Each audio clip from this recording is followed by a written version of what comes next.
레몬수. 요즘 정말 여기저기서 많이 보이죠? 네, 맞아요. 뭐 소셜미디어만 봐도 그렇고 누가 건강 비결로 마신다 이런 얘기도 쉽게 들리고요.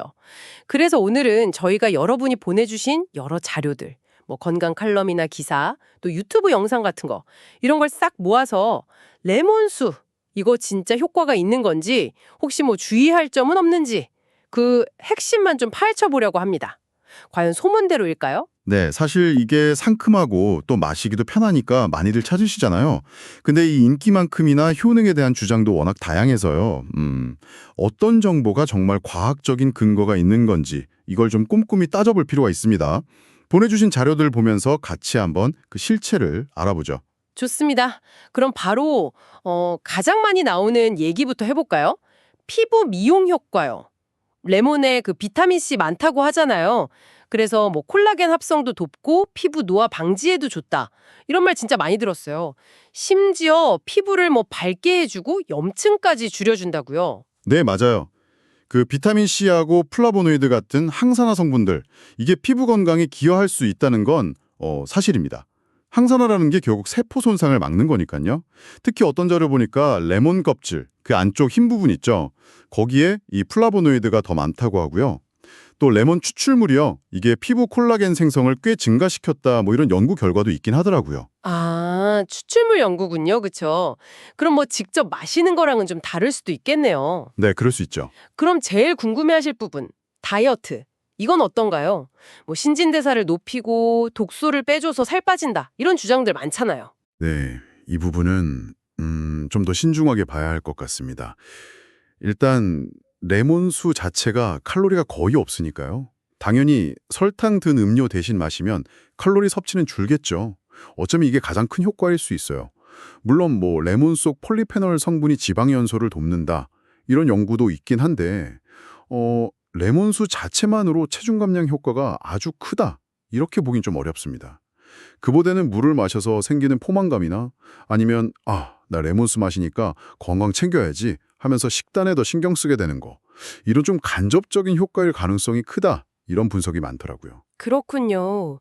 그럼 뭐 소화 개선이라든지 디톡스 효과는요?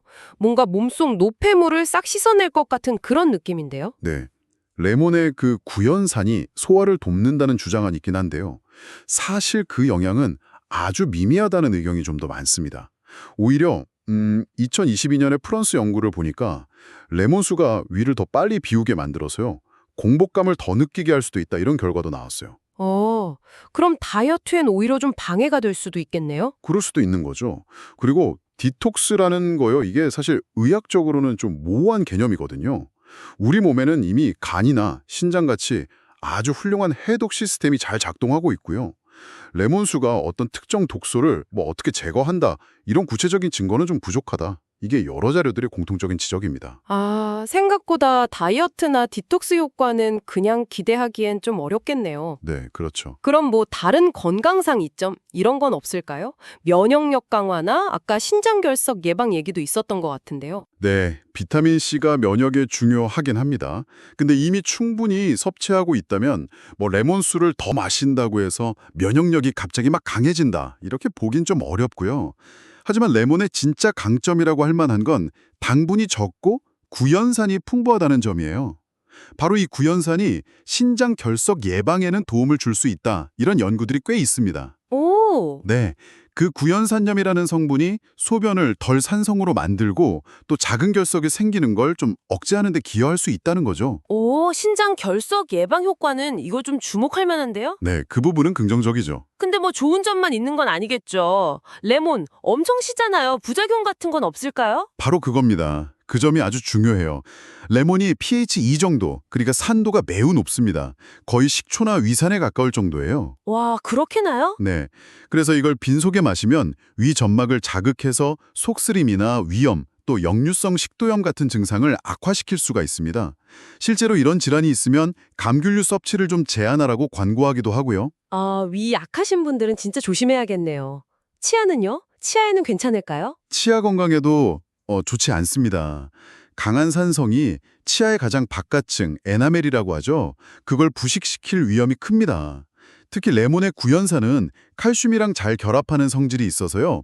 같은 상도의 다른 음료보다 오히려 치아 부식에 더 영향을 줄 수 있다. 이런 연구 결과도 있어요. 그렇군요. 그리고 아주 드물지만 레몬의 티라멘이라는 성분 때문에 편두통이 유발되거나 아니면 알레르기 반응이 나타나는 경우도 있다고 합니다. 와, 이거 뭐 주의할 점이 생각보다 꽤 많네요. 그럼 레몬수를 좀 건강하게 즐기려면 어떻게 마시는 게 좋을까요? 네, 우선 너무 많이 마시지 않는 게 중요하겠죠. 하루에 한두 잔 정도가 적당하다 이런 의견이 많고요. 그리고 치아 보호를 위해서는 빨대를 쓰거나 아니면 먹은 직후에 바로 양치하는 것보다는 물로 입을 좀 헹궈내는 게 좋습니다. 아, 바로 닦으면 안 되는군요. 네, 산 때문에 약해진 에나멜의 칫솔질로 더 손상될 수 있거든요. 그리고 위가 좀 약하시다면 식사 중이나 식후에 드시는 편이 아무래도 좀 더 안전하겠죠? 만드는 팁 같은 것도 있을까요? 일단 레몬은 베이킹 소다 같은 걸로 깨끗이 씻는 게 중요하고요. 씨는 좀 쓴맛을 내니까 제거하는 게 좋습니다. 그리고 껍질에도 영양 성분이 많다고 하니까 잘 씻어서 제스트라고 하죠. 껍질 간 거. 그런 형태로 활용하는 것도 방법이고요. 또 한 가지는 80도에서 95도 정도 되는 뜨거운 물에 우려내면 항산화 성분 추출에 더 유리하다는 연구도 있더라고요. 그래서 뜨겁게 우려낸 다음에 좀 식혀서 드시는 것도 한번 고려해 볼 만합니다. 물론 이 과정에서 비타민C는 일부 파괴될 수 있다는 점은 감안해야 하고요. 네, 오늘 레몬수에 대해서 정말 뭐랄까 속속들이 알아봤네요. 정리를 좀 해보자면 레몬수는 칼로리가 낮아서 수분 보충하기 좋고 비타민C도 일부 얻을 수 있고 또 신장결석 예방에는 어느 정도 도움을 줄 수 있는 음료다. 하지만 피부나 다이어트에 대해서 기적 같은 효과를 기대하기는 어렵다. 이거군요. 네, 맞습니다. 오히려 강한 산성 때문에 위나 치아 건강에는 좀 주의가 필요하고요. 맞습니다. 이게 무슨 만병통치약이 아니라 여러 음료 중에 그냥 하나의 선택지로 보는 게 현명합니다. 설탕 잔뜩 든 음료 대신 마신다면야 분명히 건강한 선택이 될 수 있겠죠. 하지만 방금 말씀드린 그런 주의사항들 꼭 기억하시고 또 자신의 건강 상태에 맞춰서 판단하는 게 가장 중요합니다. 네. 마지막으로 이런 질문 한번 던져보고 싶네요. 레몬수가 사실 엄청난 효과가 있는 건 아닌데도 왜 이렇게 건강 비결처럼 여겨질까?